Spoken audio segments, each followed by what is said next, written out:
Welcome to the Rational Optimist Podcast. Are we living in the year of the robot? Year 2025, year of the robot. So two huge announcements in the past week or so. Figure Robotics, which I think is trying to raise a $40 billion valuation, and it shipped like one robot, releases its next generation humanoid robot, Helix. Video was pretty amazing. Two robots standing in the kitchen, handing, bags of cheese and stuff to each other and putting in the fridge. And then I found a video that freaked everyone out over the weekend. In fairness, the eerie music in the background didn't help. But this startup in Poland, I believe, Clone Robotics, we can show a screenshot here. This robot hanging from the ceiling, twitching to life. And the comments underneath were funny. It's like, the Terminator is here. It's so over. So some things happening in robotics. It's definitely moving fast. Let's talk about Figure's Helix first, and then we'll talk about the creepy one from Clone. They need a marketing department because they put ominous music over their twitching human-esque robot. Like, this is not the way to get people to trust robots. So Helix was announced, demonstrated last week. It learns by watching, which is the big breakthrough as far as I understand it. So if you watch the video, it reminds me of an alien more than a robot, because you see its camera is in its head and you see it like looking really closely at things and then like figuring out what they are and how to hand it to its robot friend. So it feels like a breakthrough from watching the video. Yeah, I mean, it's a breakthrough. It's impressive, but then it's funny. So you and I both have young kids, right? 4-year-olds, 6-year-olds. They are infinitely more capable of doing the things the robot did in that video. Yeah. Right. So it's funny in that sense. Like, yeah, super impressive that you got a robot to do this, but like your 4-year-old can do that as well. Back to the point of why now. It feels like we've been hearing about robots literally for 100 years, like Frankenstein, Terminator, all those type of things. The why now is that you've gone from a world where before AI, you literally had to hard code every single rule into these robots. So, if Y happens, if X happens, do Y. And you can imagine like 300,000, 400,000 of these things. They were basically like Siri with legs, like really bad. And now you have AI, and you have these things that can, AI can just literally watch, humans folding clothes, and then they learn how to fold clothes, or humans doing surgery, and then they learn how to do surgery. So super interesting use case. I'm not just sure the humanoid factor is the right way to go. And Helix runs on neural networks, which means when one robot, imagine a million of these things are deployed around the world, when one of its robots learns how to do a task, now they all know how to do that task. So we always say with new technology, this is the worst it's ever going to be.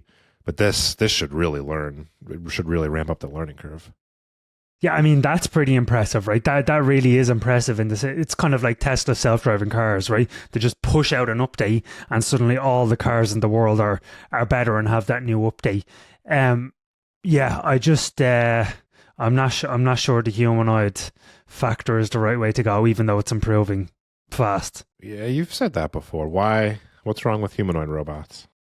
So, I mean, I guess, again, look at it, right? This can do less than my 4-year-old, and of course they will continue to get better.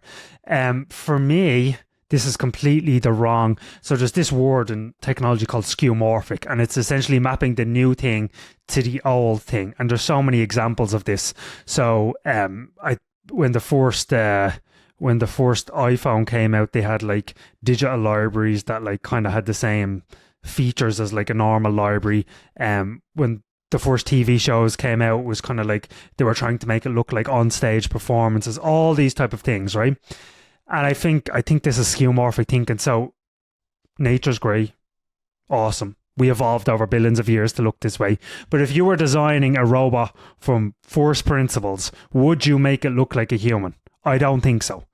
I really don't think so. I think you'd have wheels instead of legs, and you'd have, instead of like 5-finger hands, why wouldn't you just have a Swiss Army knife hand that can change out things and rotate a full 360 degrees? There's all these design choices that, for me, think humanoid robot are just like a suboptimal, and they're actually not going to go anywhere.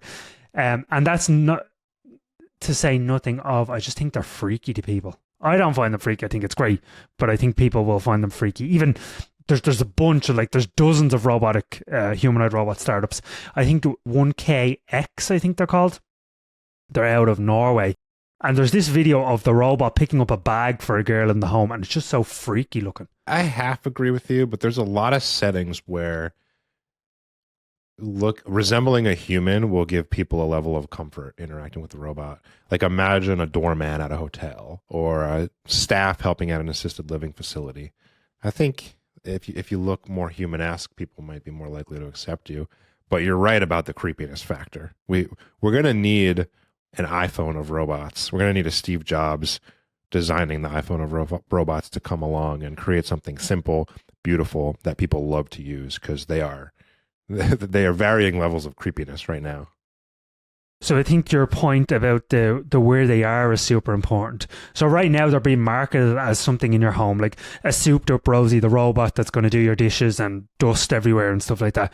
I think that's years and years and years away. What I could see happening is, yes, robot doormen, robots in the military, 100%, robot assistants in hospitals and stuff like that, robots in factories. That's already happening. So I think you'll see in a business use case almost before you see it in the home. And it's weird because the dishwasher is a robot, right? The washing machine is a robot. I guess you could look at it that way. You're right, though. I mean, wake me up when a Roomba can go up the stairs, We got a long way to go. Here's the thing. So Boston Dynamics, right? The American robot company. Yeah. You know that one? And it has all these great videos of the robots dancing and, throwing tools up to workmen. Today, I don't even believe you can get a Boston Dynamics robot. Like, if I go and I'm willing to spend $50,000, I don't even know if I can get it. Unitree, Chinese company, sells the robot dog for $1,500. You can buy it, I can buy it. And just to your point about walking up a stairs, that's the whole thing with a Roomba, right? No matter how good it is at cleaning the carpet, it can't go up the stairs, therefore you still need a vacuum cleaner. The Unitree robot dog has wheels as feet, right? It can go 30 miles an hour, incredible. How are wheels good for going up the stairs? It can lock its wheels and climb up the stairs, therefore using them basically as feet. So something like that is super interesting because it's just this versatile form factor. And it looks like a dog, and everyone loves dogs, right? Did you say it's Chinese? It is Chinese. The only thing creepier than having a robot in your house is having a Chinese robot, Chinese-made robot in your house. Yeah, there's the thing. But yeah, I mean, no topic for another time, but China's way ahead on this stuff. Look, generally bearish on the humanoid robots, the ones that look like humans, but all around us, robots are changing the game. So you have robotaxis, they're robots. So are drones. And then again, in factories, you already have robots, essentially making manufacturing and making stuff better, faster, cheaper. I mean, Amazon alone employs 750,000 robots. So pretty incredible. Just so I have your point straight, you think non-humanoid robots will be less creepy? I think they'll be less creepy and more useful. I mean, so we wrote about robotaxis, right? Which again, I think robots, clearly AI-powered robots, as they all are. And someone wrote in saying, hey, would a good bridge to that future not be a humanoid robot driving a car? And for me, that's just way, way, way worse and way less effective versus a car that just drives itself. And even we're still in this weird phase where Waymo's self-driving cars, they still have a steering wheel. I think in 5 years, none of the cars will have steering wheels. Yeah. So everyone, the Helix videos on YouTube, everyone should watch it. We kind of skipped over what it actually shows. So a real actual human comes with a bag of groceries, sets it on the counter, and there's two robots there. And he says, even though you've never seen these items before, we've never asked you to do anything like this before, figure out how to put them away. And the robots stick their hands in the bag and they look at the stuff. And then sometimes they hand a grocery to the other one and they put it in the fridge. It's pretty impressive how they work together. Yes, it is. It is. ChatGPT come to life. It's basically the breakthrough behind it, right? So the Helix robots resemble the robots from iRobot. They actually look robotic. Whereas the one we were talking about before, Clone, they look like the robots from Westworld. You ever seen Westworld? I only looked it up recently, but I've never watched it. Well, they look like the inside of the robots from Westworld, because there's an opening sequence in Westworld where it shows how they're like made with this white goo stuff, and you can see like every little ripple in their muscles and every bone. That's how the clone robots look. So I guess their goal is to build a robot that most closely resembles an actual human musculoskeletal system. And if you want to have nightmares, go watch their video. What's the commonality between iRobot and Westworld? The commonality, the robots eventually try to kill everybody. Robots equal bad. Terminator. I mean, I think we talked about this, but I went back and looked, and there wasn't a single movie in the last 30 or 40 years that resembled robots in a good way. Like Hollywood has a killer bot obsession, and I think as rational optimists, as people who believe technology makes, and innovation makes our lives better over time, I think this is something you want to mentally prepare yourself for. If you thought the freak out over AI was bad, oh my God, wait till you see what people think about these humanoid robots and just robots in general coming to life. They're going to take all the jobs. They're going to kill us all. They're going to destroy the planet, yada, yada, yada. And I think it's important just to mentally prepare yourself for all that commentary. Moving on, tell us about this new quantum computing breakthrough. Is it a breakthrough? Is it just news? So on this podcast a couple of months ago, we talked about Google. Back in December it was. They came out with a quantum chip, Willow. They said it solved the math problem in 5 minutes that would have taken the world's best supercomputer 10 septillion years to solve. Its fellow big tech competitor Microsoft comes out with a chip called Majorana. What is it called? I looked it up. Majorana. When you see MAJ, what do you immediately think of? Marijuana. It's the chip is literally called marijuana. It's like, I mean, listen, Microsoft must dissect every single press release and every single product name and every piece of corporate HR stuff that comes out of the company, and they name a chip basically marijuana. That's incredibly bad. But yeah, they come out with this new chip. Basically, it's saying, oh, hey, Google's Willow chip, it was like 105 qubits. That's basically how fast or how much work a quantum chip can do. This gets us on a scalable path to 1,000,000 qubit chip. Again, I just think this is all a lab experiment. I just think it has no real world practical applications. And I think people are always looking for the next hot thing. Quantum's like, oh my God, quantum. It just sounds so futuristic and cool. I'd remind people the first AI paper was in 1943, and you could argue we didn't get real AI until 2022. Not saying quantum's going to be that long away, but it is not going to have any practical real world implications in the next 10 years. It's 10 years away from being 10 years away. Microsoft's stock chart looks like death, by the way. But so the implications of quantum are big enough. They could break encryption. They could create the biggest cyber attack in history. Like, they're big enough that it's worth talking about and taking seriously. But I completely agree with you. This stuff is like kind of a nothing burger so far. Yeah, and I think, we often talked years ago about how do you actually talk about quantum? Like, what is it? And we always say, oh, it's just a faster computer. And it's not really. It's a sense that I like to think of quantum as like a Formula One car. It's like, it's this very specialized thing, amazing on the racetrack. You can't use it for daily use. And yeah, you're right. You can solve really, really difficult problems with it, cracking encryption and simulating molecules and simulating the weather and all those type of things. But for me, it's just a research project for the next decade, and people are probably getting paid millions of dollars to do it. But as regards mattering for your life, or like we often say, you wake up every day and there's bombs going off everywhere. There's like this happened and this happened and this happened. If you want to simplify your life, you can probably ignore anything quantum for the next 5 years. Yeah, you can only learn about so many things, right? I think about quantum, my mental framework is this, that quantum computers are a different type of computer than traditional computers, because regular computers already destroy humans at like straightforward logical tasks like a game of chess. If Magnus Carlsen, the best chess player in history, plays against a chess engine, he gets destroyed. That's already the case. So regular supercomputers are already great at that kind of thing. It's the different kind of tasks where you need to perform millions of calculations simultaneously, like mapping molecules, like you said, where quantum seems to be, it will eventually make a big difference. The single most interesting thing about quantum computers is how they look. They look like weird gold chandeliers. And the funny thing is that none of that is actually the computer. The computers or the chip, basically quantum computers, they need to operate near absolute zero temperatures.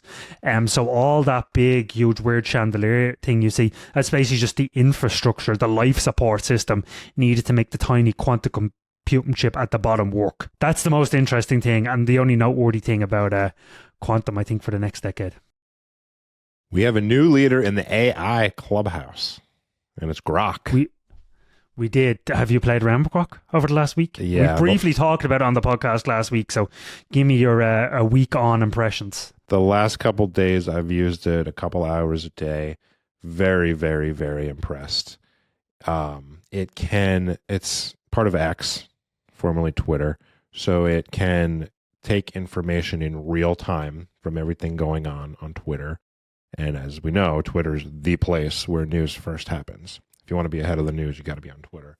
So it's real time in a way that no other engine is, as far as I know. And beyond that, the way it thinks, the way it writes, interacts with you like a real person. It sounds like a real person talking to you, whereas Claude sounds a little too buttoned up sometimes, and so do the others. I'm very impressed with it. Yeah, so I mean, this is an important thing for me because not only is it top of the leaderboard now, it was the first AI system to score over 1400 on what's considered the most used benchmark. You actually go in and play with this stuff, and it's incredible. So, the same time Grok 3 comes out, Claude releases a new one, 3.7. What did they do to my old Claude? They've lobotomized my Claude. 3.7 is terrible, guys. What did you do? You turned it into some corporate HR gobbledygook speak. Having said that, I think one of the playing around with all these systems over the past week has made me realize you're going to be friends and going to use many different AIs. So now I use Grok for all my editing. I actually think Google's experimental models are incredible. Maybe the best, but from what I've seen of Claude, I know you did a big AI coding experiment to do it with stocks recently. From what I've seen with the new Claude, it got a huge leap ahead in coding, which again just is like, you know, there's so many areas of life where you don't just have one tool to do something, you have many tools. I think you're seeing the separation of what these LLMs are trying to go after and what they're good with. This is a big moment because you were the biggest Claude fanboy I knew. Are you going to cancel your Claude subscription? Going to cancel the Claude subscription. Right now, anyone can go on and use Grok 3, but I believe soon it's going to be, you know, behind a paywall and it's going to be $40 a month. But I mean, the impressive thing about these is, or the good thing for consumers, is that you can just go on. It's like streaming. Like you can subscribe to Netflix when a new series comes out, and then you can cancel the next month. And I would just encourage everyone to just start playing around with these things. That's really the only way to get accustomed to them. Grok seems like it came out of nowhere, but it definitely did not. It runs off the biggest super cluster of processors in history, just outside Memphis. Yeah, it was pretty impressive. Did you watch the Elon video with the team talking through all the problems that they had to solve? No, but I know they did it extraordinarily fast. Yeah, I mean, they basically went to NVIDIA and said, how long is this going to take? And they said a few years. And they did it in, 7 months or something like that? Yeah. Incredible. And yeah, I mean, they originally had... So the other thing, just from an investment perspective, is that... So there's this big debate now about, you know, DeepSeek comes out, the AI model, it's supposedly, you know, it's cheaper to use, all those type of things. This big debate about, do you actually need all these chips to make a cutting edge LLM? Grok 3 was a huge moment because this is the first AI model that's been trained on a lot more resources, a lot more chips, bigger data centers than the previous state of the art, which is GPT-4. So far, it tells us that the scaling laws, the more data you use, the more chips you use, still make much better AIs. So that was extremely important. So I believe they originally had planned 100,000 GPUs to train the model. Then they added another 100,000. And I will add, these models get refined and more efficient over time. So this is like the first week of Grok coming out. So when they refine the software and, not just pre-training, but post-training and other type of things, I think this model is going to be significantly better than all the other ones. It really pumps the brakes on the whole DeepSeek narrative too, because the big scary thing about DeepSeek is people thought they achieved what they achieved with very small investments and not a lot of processing power. And for one, it turns out that's not totally true. And for two, the only way Grok was able to leapfrog everybody was with massive capital investment. Yeah, exactly. And yeah, it just proved the more like scaling laws are still intact. And I think back to what you said at the very beginning about having unique data, I think that's going to be a huge advantage. So going forward, you would say, well, Grok and XAI, they have a huge advantage because they have Twitter. You would say Meta, if they can get their act together, they have a huge advantage as well because 3 billion people use their family of apps every day. They train the models on that data. Again, unique data source. Whereas OpenAI and ChatGPT and Anthropic with Claude, and I guess Google does have unique data, but with YouTube, if you don't have unique data, you are toast going forward, I think. And yeah, before moving on, I just want to say, I use this stuff every day. Regardless of what model you pick, you absolutely must be trying this stuff. Again, New Year's resolution for all rational optimists, start using AI for whatever tasks. We wrote about it. We can link to it in the show notes. Start using this stuff. It's incredible. Preach it. The high priest of AI over here. High priest. I love it. And, I just don't think many people know what these the models are capable of. It's silly stuff, but it's also stuff that makes you and I way more efficient. And actually, funny story, so I started using the GPT voice mode with my kids, and now they say, will you ask the lady this, will you ask the lady that, because it's like basically like a Scarlett Johansson voice, so they call it the lady. And usually I don't like to have phones around kids and generally, anti-digital devices with the kids. But this is one exception that I'm willing to make because you need to show your kids how to use this stuff. It's like, in my opinion, it's like teaching them how to code like 10 years ago or whatever. You're going to give them a massive head start. So you're going to have to take a seat for the dose of optimism today, because I got the dose of optimism today. You okay with that? Tell me. I'm all ears. A new drug from a company called Loyal. The drug's called LOY002. It aims to and thinks that it can extend the lifespan of dogs. It can make your dog live longer. So it comes in the form of a daily beef tablet. I'm going to take it myself. Dogs aged 10 or over can take them, and they just got FDA accepted Loyal's data showing a reasonable expectation of effectiveness. So drugs that extend the life of your dogs seem like they're going to be here. I mean, I haven't looked at a chart lately, but I remember seeing a chart a while ago, like the amount of money Americans spend on their pets, and it's like over $100 billion a year or whatever, and only going up. I know you had a dog that passed away a few years ago. What's the line here on how much you would have paid per month to have this dog, to extend your dog's life by 5 years? Like, are we talking, I'll start with a ridiculous number, $1,000 a month. Would you have paid $1,000 a month? I don't know how to answer that. We have subscription services now for keeping your dog alive. There you go. I mean, that's yeah, I would spend probably an embarrassing amount of money. Yeah. But I think of this like there's people trying to live forever too, right? And there's some real longevity breakthroughs for humans, and there's ethical issues, and like, are humans even wired to live forever? Should we do that even if we could? But dogs, imagine if you could have your dog live as long as you, because dogs are amazing, but then after 10 years they die and it's horrible. Right. So imagine if you could keep your dog alive for as long as you were alive. That's a breakthrough I'm interested in.